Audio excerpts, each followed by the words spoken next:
old witch had lived in her mansion for so long that its rooms had started to warp and bend to her will. Its floorboards creaked like ancient bones, and its walls whispered secrets from another time.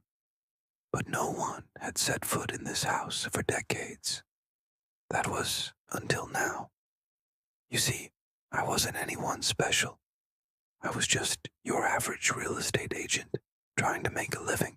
But when this mansion went up for auction, no one wanted to touch it. They said it was cursed. And honestly, they probably were right. The longer I spent in that house, the more I realized how wrong I was. I remember the first time I stepped inside. The air grew cold and the smell of mildew hit me hard. As I walked further, I could feel eyes boring into my skull. I told myself it was nonsense, but the feeling didn't go away. It only got worse. I made it to the living room and saw a rocking chair in the corner, moving slightly back and forth as if someone had just gotten up from it.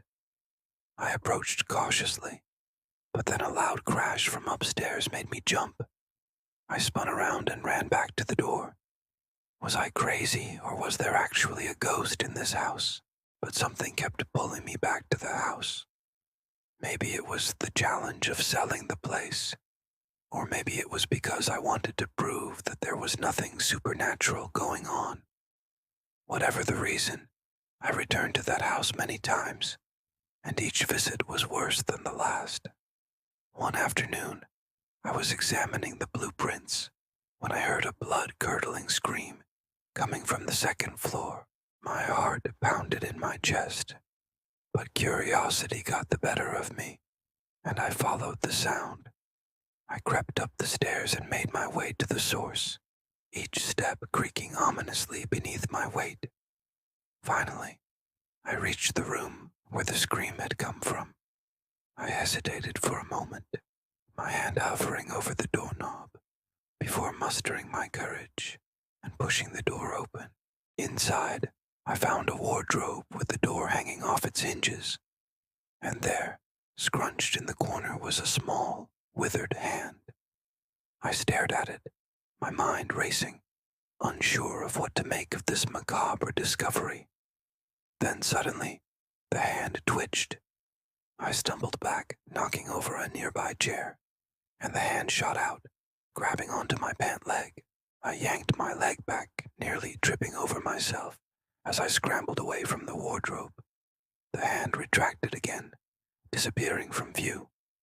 I stood, frozen in place, fear paralyzing me, as the wardrobe door swung shut with a soft thud.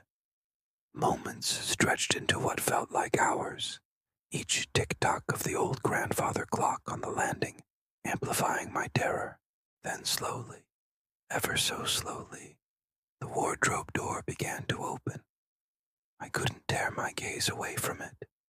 A gnarled finger emerged, followed by another and another, until a skeletal hand was fully extended, beckoning me closer. Panic seized me and I bolted, racing down the stairs and out of the house.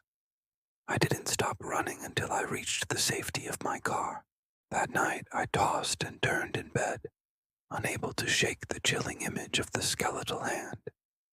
I knew I should stay away from that house, but something kept drawing me back to it. Maybe it was the eerie beauty of the place, or maybe it was the challenge of unraveling its secrets. Whatever the reason, I couldn't resist its pull. Days turned into weeks, and with each passing day, the strange occurrences in the house grew more intense. I heard whispers in the dead of night, footsteps echoing on the stairs, and objects moving on their own. I even caught glimpses of shadowy figures out of the corner of my eye. But when I turned to look, there was nothing there, yet I wasn't alone. I could feel the presence of something else in the house, something dark and sinister, and I knew that whatever it was, it didn't want me there.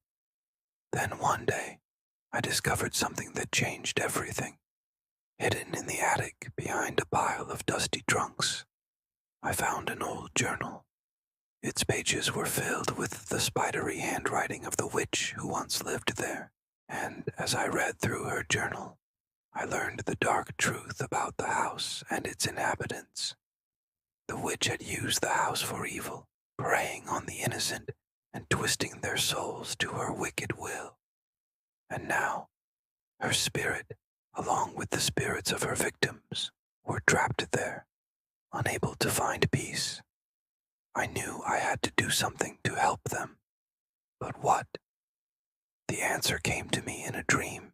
The witch's spirit was bound to the house, and the only way to free her and her victims was to perform a ritual in the house's basement. It would be dangerous, but I was determined to do it. The basement was a labyrinth of dark tunnels and chambers, each one more disturbing than the last.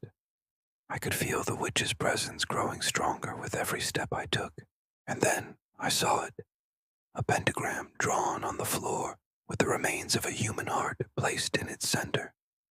This was the focal point of the ritual, the nexus of the witch's power. I knew that if I destroyed the pentagram, I would break the witch's hold on the house.